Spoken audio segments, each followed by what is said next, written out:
Welcome back to Streamline Entertainment. It's Marvin speaking.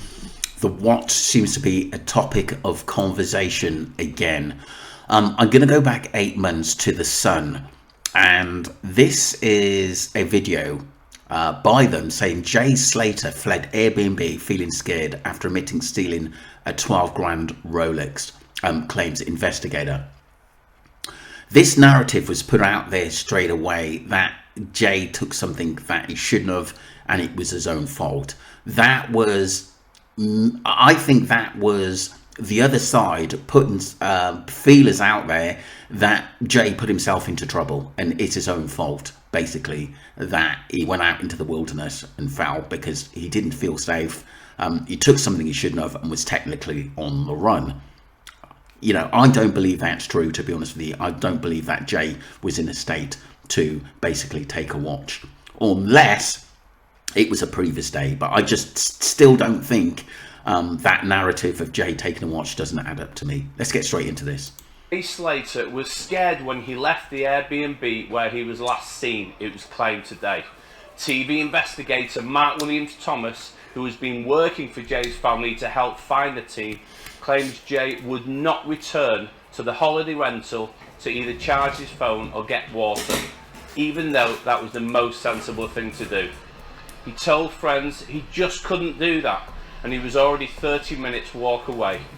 The investigator, who's been given full access to Jay's family and friends, also revealed Jay was off the main road, walking on a track and on loose stones.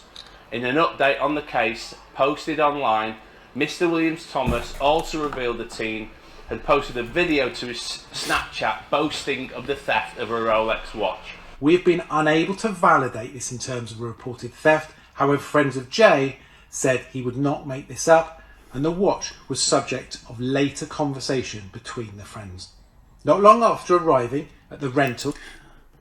I'm not being funny. I do think MWT got taken for a ride in what Lucy, Brandon and Brad were actually telling him, even Ayup. I really do think that. Jay, around 7 a.m, had contact with various friends via social media, both inside and outside the rental. And during these calls, various videos, chats were had and pictures sent, including the one he took on the doorstep that many of you will have seen. I am confident that that photograph on the doorstep is him. This comes as the first picture of a Briton who rented the Airbnb where Jay stayed emerged today. Ayub Abdul booked the £40 a night holiday rental online and later hosted Jay at the property after they all partied at the NRG Music Festival. Spanish police hunting for Jay have already spoken to the man and his unnamed friend and described them both as not relevant to their investigation. Cops have also said there is no evidence of criminality involved in Jay's disappearance. That was Jason Parry reporting out from The Sun. But obviously, they said Jay fled the Airbnb feeling scared after admitting stealing a watch. The funny thing is, my question to that is why would he do that? Why would he advertise it? Even some of his friends, I think I'm sure one of the posts went on Facebook or something like that of basically of this, and his friends were saying, what the hell's going on? His friends back home. That was weird. I don't think he was in control of his phone at that time. Let me know what you think, people, because that narrative was put out there for people to believe. And how quickly the Guardia Civil said that there was no criminality in this case and these two men were let go. I think it was played down from the very, very start, and it was blaming Jay from day one. Let's just move on to a couple of things Wax said that was interesting about the watch as well.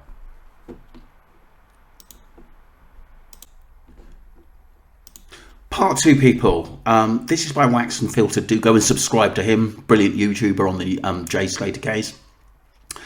And what he said, I've only just picked out some of the important points, but go and watch it. Jay Slater's stolen watch, seen for the first time, but did it get him killed, or was it a distraction? I'm just going to play it from here, people. 11 minutes 54 in.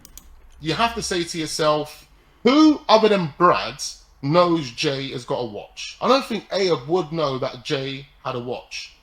The reason I say this is because all the footage from the night of Jay being out with Brad and Brandon and Lucy, you don't see a watch on his wrist.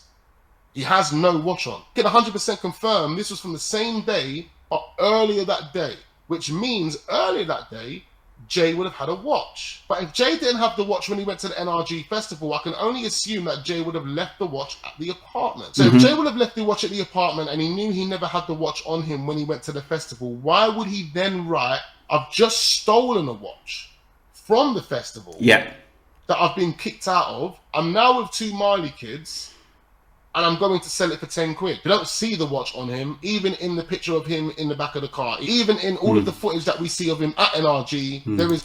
That was fabricated 100%. I never believed it from day one, to be honest with you. Basically, even Jay had a watch. He was in a state that night. And like I said, that could only basically, once again, fabricate a story that Jay got himself into trouble. This is...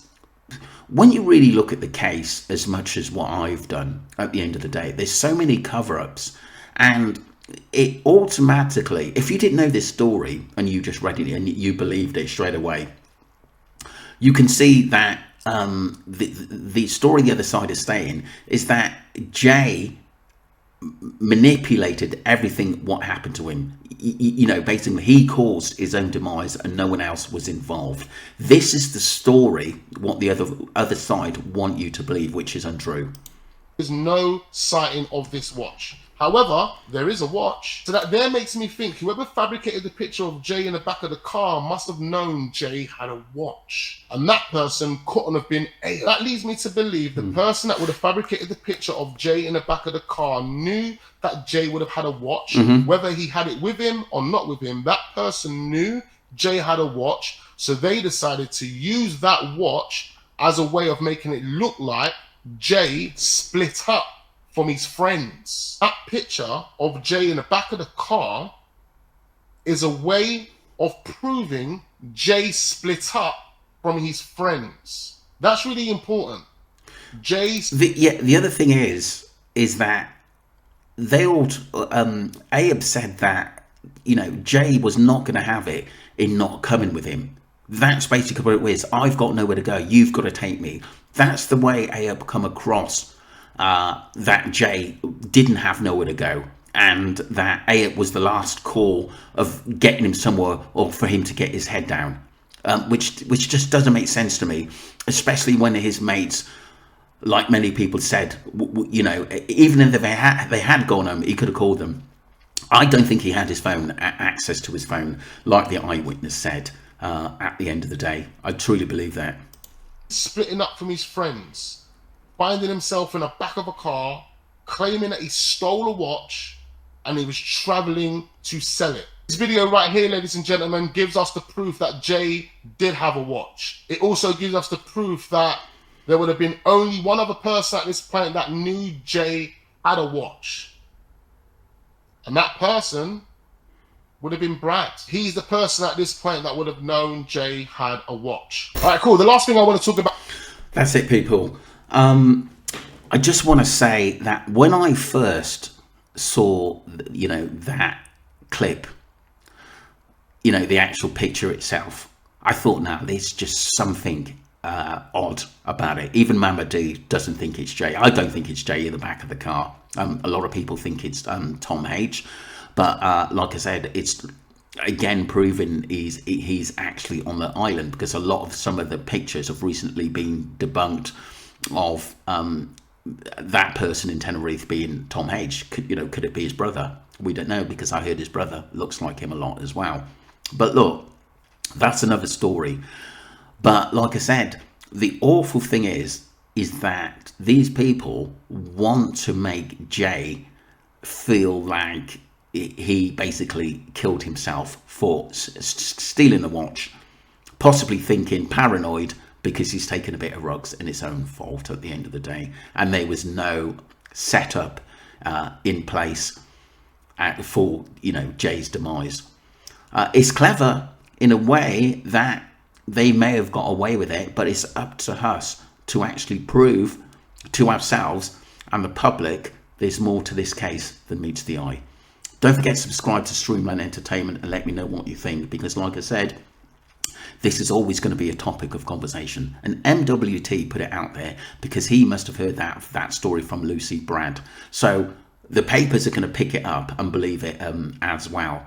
This is why we have to be careful what is actually put out there and what the narrative is in a case like this. Because like I said, I think this case is a lot more sinister than what we've ever thought, to be honest with so many people involved for the demise of Jay Slater. But we want justice for him, and we continue to get that. Thank you.